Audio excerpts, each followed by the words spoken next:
Otherworldly Evil Monarch. Bab 104. Judul, Ekstasi Tak Terduga. Alis Jun Zantian berkedut dengan keras, dan kedua matanya terbuka lebar sehingga menjadi bulat sempurna. Dia belum pernah melihat atau mendengar tentang terapi racun ini, tetapi fakta bahwa Jun Wuyi masih hidup sudah cukup membuktikan keefektifan pengobatan tersebut. Namun, ketika lelaki tua itu melihat ke bawah ke tubuhnya dan kemudian kembali ke kuali air yang terbuka, dia merasakan hawa dingin di punggungnya. Jika dia jatuh, dia memperkirakan bahwa dia tidak akan bertahan lama bahkan dengan Sky Swan Realm Swan Ki melindungi tubuhnya. Mungkin, hanya butuh waktu singkat sebelum dia matang dan siap dimakan. Orang-orang yang menyalakan api juga bersimbah keringat dingin. Bukan karena panasnya, tapi karena mereka ketakutan. Ini gila, untuk benar-benar memasak orang hidup dalam air mendidih? Bagaimana jika dia mati, lalu bagaimana? Dengan suhu ini, akan sulit untuk tidak merebus sesuatu secara menyeluruh. Jun Mo Xie berdiri kokoh di tepi kuali, matanya yang tidak berkedip memperhatikan tubuh Jun Wuyi yang dengan lembut berputar di air untuk melihat tanda-tanda perubahan. Jun Mo Xie mempertahankan sikap tenang. Wajahnya tenang, tanpa ekspresi, dan tidak berperasaan. Tiba-tiba, Jun Mo Xie mengulurkan tangan kirinya keluar masuk air mendidih tanpa ragu-ragu dan mengeluarkan tubuh Jun Wuyi. Hanya eksposur sesaat yang meninggalkan lecet besar di tangannya. Sebagian dari suhu mendidih dan sebagian lagi dari efek korosif racun. Sebaliknya, kulit Jun Wuyi berubah putih dan bersih. Warna-warna menakutkan dan aneh dari sebelumnya telah memudar. Pada saat tubuhnya terbang ke bawah dan mendarat di tangan kakek Jun Mo Xie sudah meletakkan telapak tangan kanannya di dantian Jun Wuyi dan melepaskan seni keberuntungan surga yang tidak terkunci dengan kekuatan penuh. Seiring waktu berlalu, kulit Jun Mo Xie menjadi semakin pucat sementara kulit Jun Wuyi menjadi semakin kemerahan. Akhirnya, jarum perak didorong sedikit demi sedikit dari tubuh Jun Wuyi, gemetar dan gemetar, sampai jarum itu keluar, memicu semburan darah hitam untuk terbang keluar. Dan selanjutnya, sampai akhirnya, jarum yang dimasukkan ke dalam titik Bai Hui terbang keluar, meninggalkan jejak halus dari 6 darah berwarna. Jun Mo Xie menghembuskan napas saat dia melepaskan telapak tangannya dan dengan cepat duduk bersila.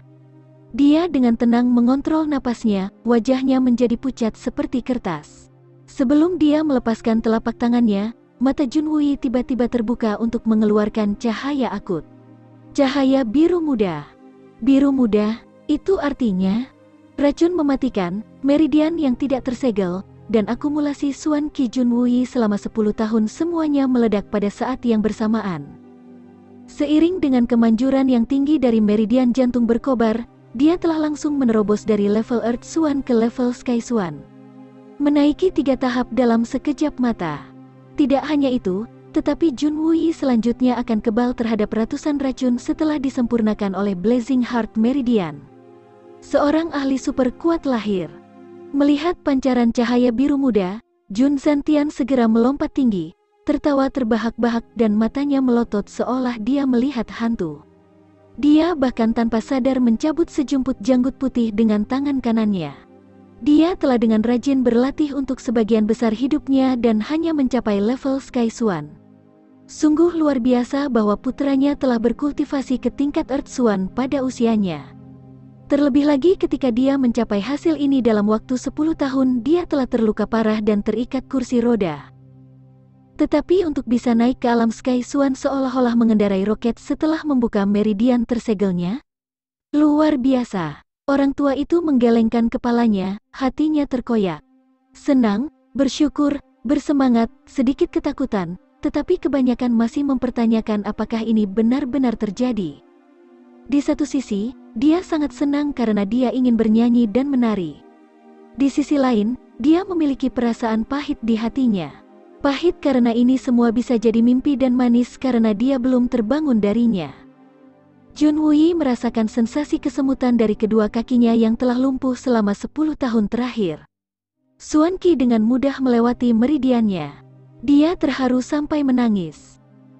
Aku akhirnya bisa berdiri lagi, musuh masa laluku. Aku, Jun Wuyi, bersumpah bahwa aku akan segera memburumu, dan kamu akan membayar dosa-dosamu. Dia berdiri dengan satu gerakan cepat untuk merasakan sensasi menggunakan kedua kakinya untuk berjalan lagi. Paman ketiga, kamu masih perlu duduk untuk saat ini. Harap bersabar dan bertahan sebentar lagi. Suara lelah Jun Mo Xie terdengar dari belakang. Sangat penting bahwa kamu saat ini memadatkan dan mengedarkan Suan Qi kamu. Kekuatan obat dari Blazing Heart Meridian tinggi, dan telah menetralkan dan membuang racun lainnya. Namun, semua efek terapeutiknya tetap tak tersentuh di dalam tubuh paman ketiga. Jika tidak diserap secepatnya maka akan terdegradasi dan hilang manfaatnya. Apalagi paman ketiga tidak menggerakkan kaki kamu dalam 10 tahun sehingga pembuluh darah kamu pasti akan tersumbat. Kamu akan membutuhkan waktu rehabilitasi yang lama sebelum dapat pulih sepenuhnya. Jun Mo Xie menutup matanya dan perlahan menjelaskan. Terobosan tak terduga ini adalah momen ekstasi tetapi juga merupakan rintangan utama dalam jalur kultivasi seseorang. Namun, jika seseorang dapat memanfaatkan kesempatan unik ini untuk bermeditasi dan memperkuat pikirannya, akan ada manfaat besar bagi kesadaran dan kultivasi di masa depan. Kita harus tahu bahwa kekuatan obat dari meridian jantung berkobar yang berusia 500 tahun sangat luar biasa. Bisa sendirian melawan racun yang sebelumnya ada di dalam tubuh Jun Wuyi. Tapi selain toksisitas yang kuat dari Blazing Heart Meridian, efek terapeutiknya juga sangat luar biasa. Menurut rencana Jun Mo Xie, dia akan meminjam potensi Blazing Heart Meridian untuk secara paksa menahan efek racun lainnya dan kemudian dia akan menggunakan air mendidih dan jarum perak untuk mengeluarkan racun sekaligus.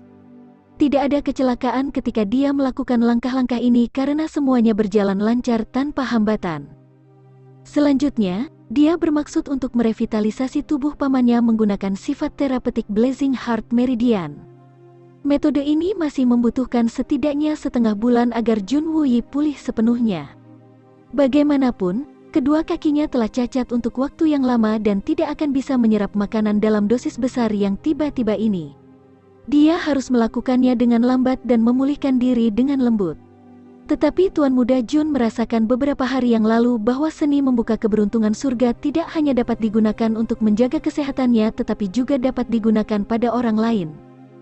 Dia tidak dapat mengingat kemampuan lain dalam dua kehidupannya yang sebanding dengan keterampilan ajaib ini. Dan salah satu manfaat topikal adalah seni membuka keberuntungan surga dapat menyembuhkan semua racun di dunia. Jadi Tuan Muda Jun memutuskan untuk mengubah rencana aslinya dan menggunakan seni Suan untuk memberi makan tubuh paman ketiganya setelah racun dinetralkan. Tidak hanya idenya berhasil tetapi hasilnya jauh melebihi harapannya. Tubuh paman ketiga telah benar-benar terlahir kembali dalam waktu 1 jam setelah perawatan dan manfaat terapeutik dari Blazing Heart Meridian bahkan tidak diperlukan. Sebaliknya, esensinya telah sepenuhnya berubah menjadi Suan Qi murni dan berasimilasi ke dalam tubuh paman ketiga. Ketika ini dikombinasikan dengan Suan Qi yang terakumulasi dari 10 tahun kultivasi tertutup pahit paman ketiga, jumlah Suan Qi murni setara dengan produk setidaknya 50 tahun kultivasi biasa. Ini menjelaskan mengapa Jun Wuyi bisa menerobos untuk menjadi ahli Sky Suan.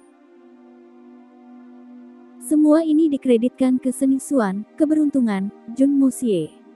Seperti kata pepatah, ketika kondisinya tepat, kesuksesan akan mengikuti dengan sendirinya. Jun Wuyi berhenti dan tidak berani mengabaikan instruksi keponakannya. Duduk bersila, dia berusaha sekuat tenaga untuk menjernihkan pikirannya sehingga dia bisa memasuki kondisi kultivasi secepat mungkin. Meski begitu, butuh lebih banyak waktu dari biasanya baginya untuk menstabilkan kesadarannya. Ketika Suan Qi akhirnya mulai beredar di seluruh meridiannya, dia perlahan-lahan menjadi tidak sadar akan batas antara dirinya dan dunia luar. Jun Mo Xie hanya duduk sesaat sebelum spiritual Qi bergegas keluar dari pagoda Hongjun dan mengisi kembali energi yang telah dia habiskan dari menggunakan seni keberuntungan surga yang tidak terkunci. Lambat berdiri, dia melihat pandangan penuh makna Jun Zantian dan emosi yang diekspresikan di matanya. Mo Xie. Jun Zantian menatap kosong ke arah cucunya sesaat sebelum menangis. Kakek Jun berambut putih dan tua ini tidak dapat mengatakan sepatah kata pun dan menangis dengan sedihnya. Seorang jenderal sekali dalam satu generasi, terkenal yang telah menyebabkan para penguasa dilanda ketakutan dan para jenderal melarikan diri di hadapannya, tiba-tiba kehilangan kendali diri? Jun Mo Xie tidak bisa membantu tetapi merasakan sakit di hatinya saat dia dengan sungguh-sungguh menundukkan kepalanya. Siapa yang tahu seberapa besar penderitaan orang tua itu selama bertahun-tahun? Siksaan macam apa yang dia alami? Dia awalnya menikmati banyak keturunan, gembira dan harmonis, disanjung dan dihormati, dan hanya melayani satu dan memiliki kekuasaan atas jutaan. Tiba-tiba, dua putranya meninggal secara berurutan sebagai korban perang dan putranya yang masih hidup lumpuh seumur hidup. Bagaimana ayah bisa menanggung beban seperti itu? Seorang yatim piatu di masa mudanya, seorang duda di usia paruh baya, dan ayah yang berduka yang kehilangan putra-putranya di masa tuanya. Jun Zentian telah mencapai posisi resmi tertinggi tetapi kehilangan segalanya. Tapi Providence tidak berpikir dia telah dihukum cukup berat.